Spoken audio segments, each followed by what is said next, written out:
Moi, mä olen Kasperi Allonen ja tässä on mun kandin tulosten esittely.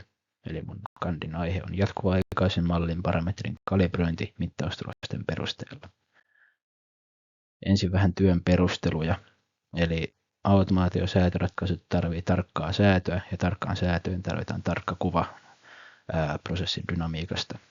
Ja mallinnus tietokoneella on tehokas tapa testata prosessia. Se on tietokoneella kustannustehokasta, ei ole tarvetta ajaa alas kallista ja hidasta prosessia, joka joskus on myös ihan mahdotonta, jos puhutaan esim. Voimalaitoksesta, kun semmoista ei voi tuosta vaan sulkea.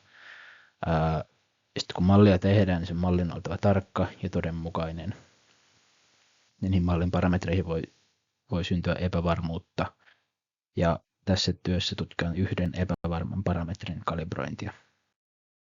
Sitten vähän noista malleista, eli ne on luotu fysikaalista ilmiöistä fysiikan lakien perusteella. Puhutaan tämmöistä first principles-periaatteesta, eli fysiikan perusperiaatteita, esimerkiksi Newtonin lait. Ja sitten näitä malleja kuvataan sen differentiaaliyhtälöillä, koska ne on hyviä kuvaamaan dynamiikkaa. Ja tässä nämä kaksi mallia on auton nopeus sekä läpivirtaussäiliön nesteen pinnan korkeus. Sitten vähän oletuksista. Tässä työssä luodaan sellainen tilanne, jossa noissa malleissa on yksi parametri, jota ei voida tarkasti määrittää esimerkiksi puuttuvan ennakkodatan vuoksi. Ja oletetaan, että käytössä on mittaustulos siitä todellisesta prosessista ja siitä, miten se käyttäytyy. Oikeasti nämä mallit on oppikirjoista ja niiden käytös on mallinnettu kokonaisuudessaan. Eli tässä työssä ikään kuin unohdetaan tietoa, joka sitten selvitetään kokeellisesti. Ja luodaan mittaustulos, joka on sitten se ground truth, pohjatotuus, eli se oikeana pidetty tulos. Ja sen jälkeen tätä epävarmaa mallia aletaan sovittamaan siihen mittaustulokseen, eikä toisinpäin.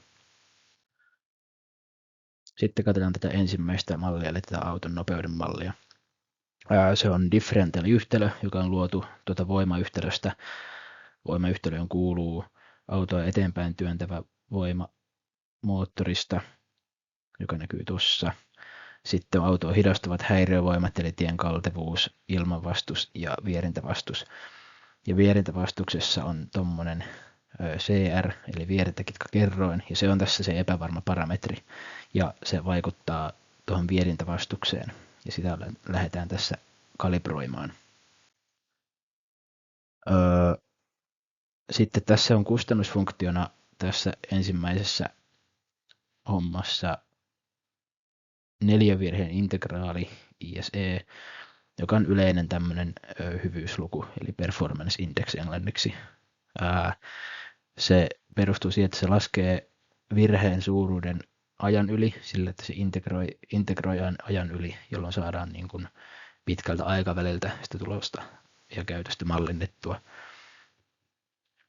Ensin tässä luodaan virhefunktio, eli mittaustulos vähennetään mallinnetusta tuloksesta. Tuossa on se mallinnettu ja sitten tuossa on se mittaustulos.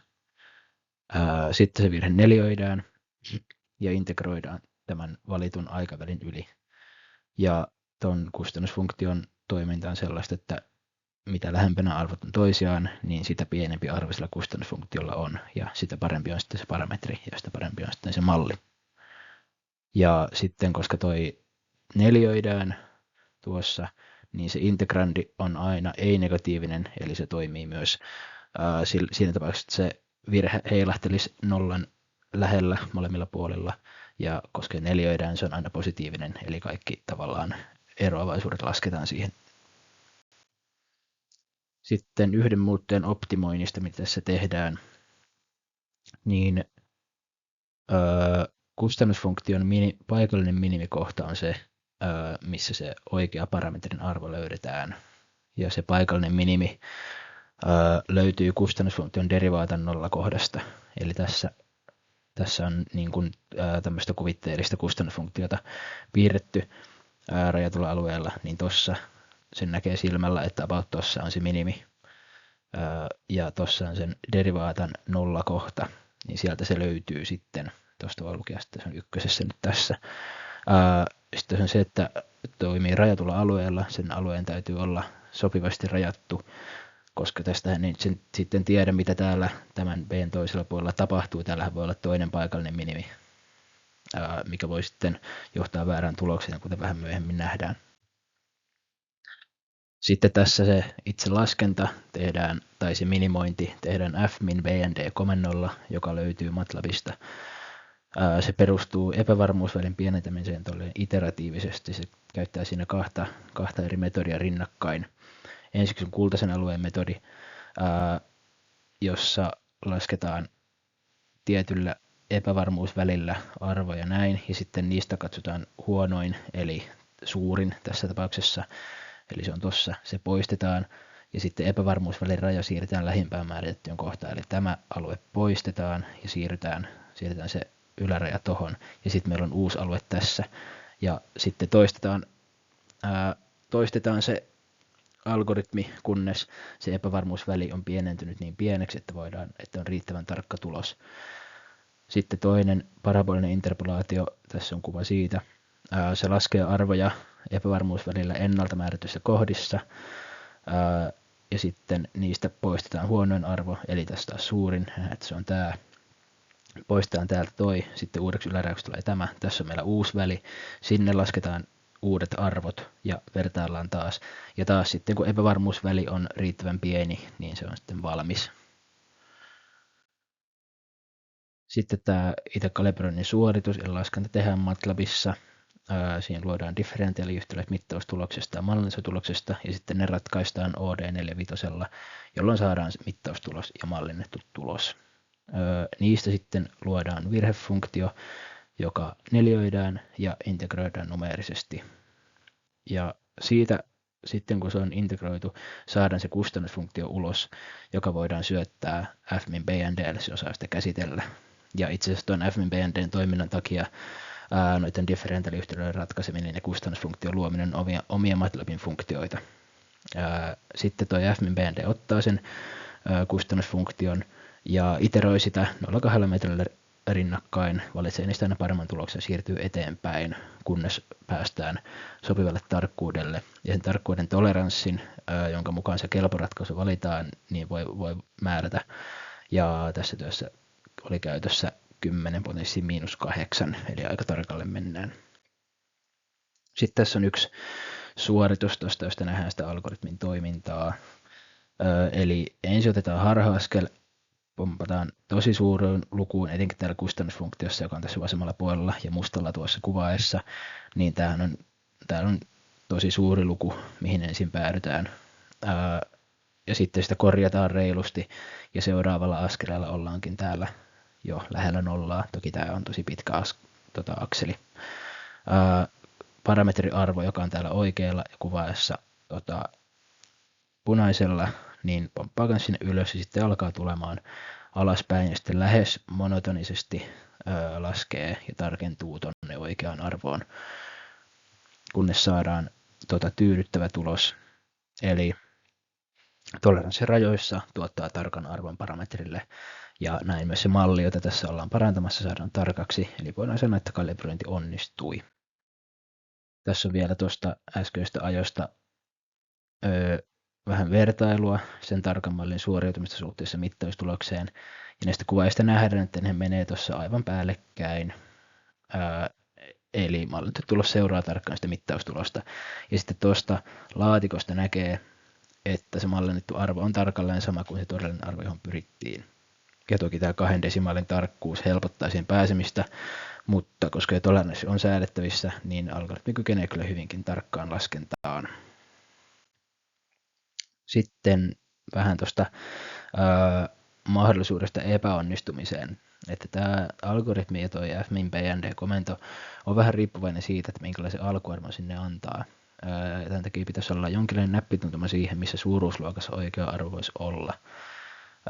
Ja sille fmin bnd:lle annetaan semmoinen väli, jolta väliltä se alkaa sitä etsimään sitä oikeaa tai optimaalista ratkaisua.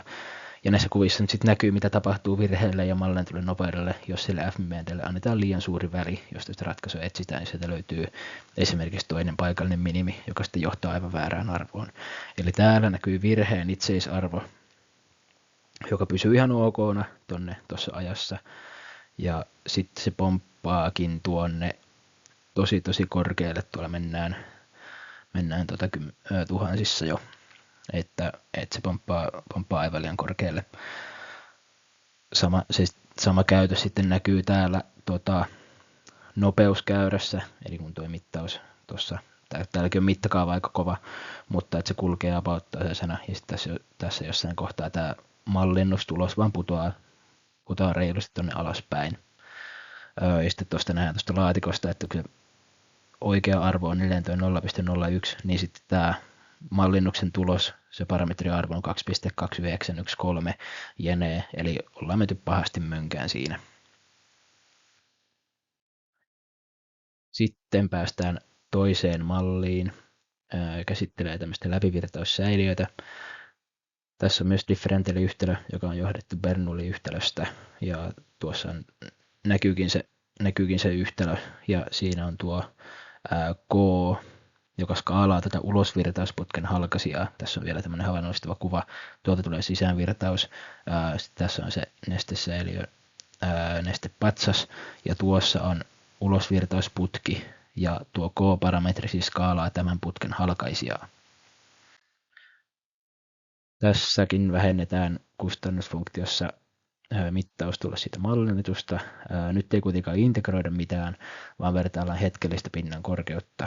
Ja se ajan hetki, jolla se vertailu tehdään, on sellainen, jonka voi valita itse. Ja tässä kustannusfunktio täytyy derivoida, koska käytetään Newtonin menetelmän sovellusta, kuten kohta nähdään. Onneksi se menee niin näppärästi, että kustannusfunktion derivaataksi muodostuu suoraan tuo differentiaaliyhtälö, joka tuolla edellisellä kalvolla oli, mikä helpottaa laskemista. Sitten tässä on siitä Newtonin menetelmän sovelluksesta, eli periaatteessa Newtonin menetelmä, mutta siinä missä yleensä lasketaan funktion minimikohta, jossa siis derivaatan arvo on 0, niin tässä lasketaan funktion nollakohtaa, eli kustannusfunktion nollakohtaa. Ja tämä tarkoittaa, ettei tarvita toista derivaattaa ollenkaan, mikä on mukavaa, koska ei tarvita Hesse-matriisia tai toista derivaattaa laskea tai muutakaan, mitä normaalisti Newtonin menetelmässä pitäisi ottaa huomioon. Tuossa kaavassa se seuraava K-arvo lasketaan aina siten, että otetaan nykyinen arvo, sitten lasketaan kustannusfunktion arvo tuossa ja sitten kustannusfunktion derivaatta tuolla. Ja sitten tätä iteroidaan ja silloin kun alkuarvot on sopivat, niin tämä konvergoituu toi K siinä oikeaan arvoon. Ja joka iteraatiolla lasketaan se kustannusfunktion arvo, ja sitten kun se laskee tarpeeksi pieneksi, niin sitten voidaan lopettaa tuo algoritmi. Ja on saatu sitten tarpeeksi tarkka K-arvo. Tuossa on vielä tuo kustannusfunktion derivaatta kirjoitettu auki. Siinä ei mitään ihmeellistä ole, siinä on samoja vakioita kuin tuossa toisessa. Sielläkin on K sitten skaalaamassa sitä. Sitten tässä vielä tuosta Newtonin askeleen yhdestä iteraatiosta vähän, eli tuo kustannusfunktio on tässä yläkerrassa. Sieltä lasketaan tuossa differentiaaliyhtälö, joka ratkaistaan kans ODE 45, ja tuossa on sen derivaatta, joka myös differentiaaliyhtälö, sekin ratkaistaan. Eli joka iteraatiolla ratkaistaan ne diffikset, ja sitten saadaan arvo kustannusfunktiolle, ja sitten kun nämä sijoittaa tähän kaavaan, niin saadaan tuosta se uusi parametri. Ja iteraatio toistaan, kunnes saadaan riittävän tarkka tulos. Sitten tässä on tämän kalibroinnin tulos. Yksi esimerkki on jo vakioilla, jota tästä kirjasta saadaan. Ja tässä nähdään, että algoritmi suoriutuu hyvinkin nopeasti ja pääsee jo 4 iteraatiolla haluttuun tarkkuuteen, kun on sopivat alkuarvot. Tähän toki vaikuttaa se, että se alkuarvaus oli riittävän lähellä oikeita arvoja, se, että esimerkiksi mittauskorkeuden ja simuloinnin alkukorkeuden suhde oli sopiva. Mutta joka tapauksessa tämä osoittaa, että algoritmi on hyvinkin tehokas, kun alkuarvot on sopivat. Tässä voidaan katsoa tarkemmin, että kustannusfunktio mustalla piirrettynä laskee tasaisesti tonne lähelle nollaa, ja sitten punaisella piirrettynä parametrin arvo, jonka akseli menee täällä oikealla, niin nousee tonne oikeaan arvoon ja hyvinkin nopeasti. Ja sitten tuossa 3. ja 4. iteraation välillä ei oikeastaan suurta muutosta enää tapahdu. Sitten katsotaan seuraavaksi vähän sitä, että miten se mittaustulos vaikuttaa siihen saatuun parametrin arvoon. Tässä kuvasta nähdään, että se parametrin arvo määräytyy ihan loogisesti tuosta mittaustuloksesta. Eli täällä on tuo parametrin arvo ja sitten täällä on mittaustulos. Tämä on siis periaatteessa iteraatioita, että se mittaustulos olisi joka kerralla eri. Mutta nähdään, että mitä suurempi se pinnan korkeus, eli mitä enemmän vettä siellä on, niin sitä pienempi on ulosvirtauksen aukko, mikä on ihan loogista, koska jos se pinnan korkeus suurenee, niin sieltähän täytyy sitten vähemmän vettä tulla ulos, jolloin se ulosvirtausta skaalaava parametri on pienempi. Eli ihan järkevä tulos saadaan siitä. Sitten katsotaan vielä vähän noita simulointiasetuksia, että miten ne vaikuttaa tähän tulokseen. Tuo pinnan korkeus hetkellä 0 liittyy siihen pinnankorkeuden differentiaaliyhteyden ratkaisemiseen, koska se diffiksellä on asetettava alkuarvo, jotta saadaan ei-yleinen ratkaisu. Ja pinnankorkeus hetkellä 0 on siis se, mistä se simulointi alkaa, ja mittauksen tulos on se, missä se pinnankorkeus on vertailuhetkellä. Ja tuossa nähdään, että se alkuarvon valinta vaikuttaa siihen tulokseen. Jos se alkukorkeus on pienempi kuin mittaustulos, niin simuloinnissa säiliö tyhjenee, kun korkeus laskee, eli sen aukon on oltava suurempi. Tämä oikeastaan ottaa huomioon sen, että täytyy ajatella niitä alkuarvojen valintoja tätä simulointia tehdessä. Mutta toikin alkukorkeus on sellainen, joka mainitaan siinä mallin vakioissa. Sitten vähän näitä tämän menetelmän mahdollisia heikkouksia, niin tässäkin on muutama ongelmakohta, mitkä pitää ottaa huomioon. Ensinnäkin on se, että jos se pinnankorkeus tässä simulaatiossa olisi laitettu kasvamaan liian nopeasti, niin se johtaisi siihen, että tuon mallin mukaan se skaalausparametri menisi negatiiviseksi, eli dynamiikassa se tarkoittaisi, että ulosvirtausputkesta alkaisi vertaa vettä sisään sinne säiliöön, ja ilman ulkoisia vaikutuksia se on mahdotonta, joten silloin on joko fyysisesti mahdoton mittaustulos, tai sitten mallin parametrissa on jotain vialla, mikä on huomattavasti todennäköisempää. Toisena huomioon on se, että tuo Newtonin-menetelmä tunnetaan melko herkkänä alkuarvoista ja alkuarvauksesta, ja vaarana on se, että se lähtisi hajaantumaan, eikä sitten konvergoidu koskaan. Tässä tapauksessa kuitenkin kokeiltiin kohtalaisen laajaa väliä alkuarvaukselle 0,1–10, ja joka kerralla saatiin se konvergoitumaan samaan tulokseen, joten tämä algoritmi ei vaikuta kovin herkältä hajaantumaan. Lisäkokeilla voisi selvittää tietysti, missä se raja menee, mutta tässä kohtaa on todettu toi riittävän hyväksi että se on 5-kertainen siihen oikeaan arvoon. Sitten vielä jatkokehityskohteita loppuun, että tälle aiheelle olisi luontevaa, että jos sellainen tapaus, jos olisikin 2 epävarmaa parametria, ja optimointimenetelmiä on kehitetty paljon usean parametrin tapauksilla, että se kyllä onnistuisi. Yhtälöt on tietysti sitten monimutkaisempia. Ja sitten siinä on se, että esimerkiksi se fmin BND on luotu yhden muuttujan optimoinnille, eli eri menetelmiä täytyisi käyttää. Lisäksi näissä käytetyissä malleissa on tehty lukuisia oletuksia, jotka luovat eroa siihen toisen dynamiikkaan. Ne on välttämättömiä, että on laskennan hallinnan kannalta pysyy riittävän simppelinä, mutta olisi kyllä mielenkiintoista lisätä dynamiikkaa esimerkiksi siihen auton liikkeeseen liittyen tai on nesteen virtausdynamiikkaan. Sitten myös säiliömallissa se sisäänvirtaus olettiin vakioksi, ja jos se muuttuisi ajassa, niin siitä tulisi lisää käsiteltävää mallinnukseen. Sitten yksi ajatus, mikä on itseä jäänyt kiinnostamaan tästä, on, että jos näitä menetelmiä saisi vietyä tosielämän tilanteeseen, esimerkiksi jos auton nopeuden mallia voisi käsitellä oikealla autolla tai vaikka radio-ohjattavalla autolla, niin voisiko siitä saada mallinnettua se renkaiden kertoimen, jos olettaa, että tietää ne muut. Ja muutenkin olisi mielenkiintoista ehkä saada oikeita mittausdataa jostain ja kokeilla sitä kautta tätä toimintaa, kun tässä työssä käytettiin noita itse luotuja hypoteettisia mittauksia. Mutta mulla ei sen enempää näistä. Tässä oli mun tulosten esittely. Kiitos kun katsoit ja kuuntelit.